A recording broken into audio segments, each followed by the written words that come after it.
आणि ही बातमी आहे थायलंडमधून। टी शर्ट हाफ पॅन्ट घालूनच ऑफिसला या। इराण इस्रायल युद्धामुळे थायलंडमध्ये अशा प्रकारचे हे फरमान काढण्यात आले। वीज महागली आहे आणि एसीचा वापर कमी करण्याचे आदेश आलेले आहेत आणि युद्धामुळे ऊर्जा संकट आता तीव्र होते। थायलंडमध्ये सुद्धा अशाच प्रकारचे ऊर्जा संकट कोसळले आहे आणि त्यामुळे थायलंडमध्ये एक ड्रेस कोड आता लागू करण्यात आला आहे। युद्ध सामान्यपणे दोन देशांच्या सीमांवर होत असतं, मात्र त्याची झळ ही शेकडो मैल दूर असलेल्या विविध देशांमध्ये सर्वसामान्य नागरिकांना बसलेली आहे आणि आणखी कुठल्या पद्धतीने ही सगळी झळ बसली आहे हे आपल्याला पाहायला मिळते। युद्ध कुठेही सुरू असू दे त्याचा परिणाम हा खरं तर सगळीकडेच दिसून येतो। जसं की आता तेल आणि गॅसची समस्या पाहायला मिळते भारतामध्ये, पण थायलंडमध्ये एक वेगळ्याच प्रकारचं चित्र पाहायला मिळते।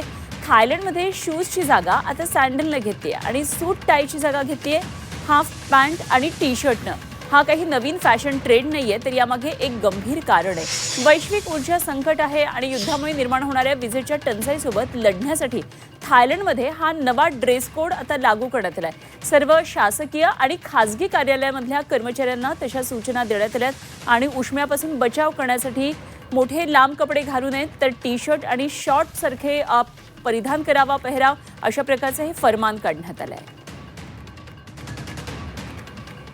तर थायलंडमध्ये काय नेमकं हे सगळं फरमान निघालं एकदा आपण पाहूया।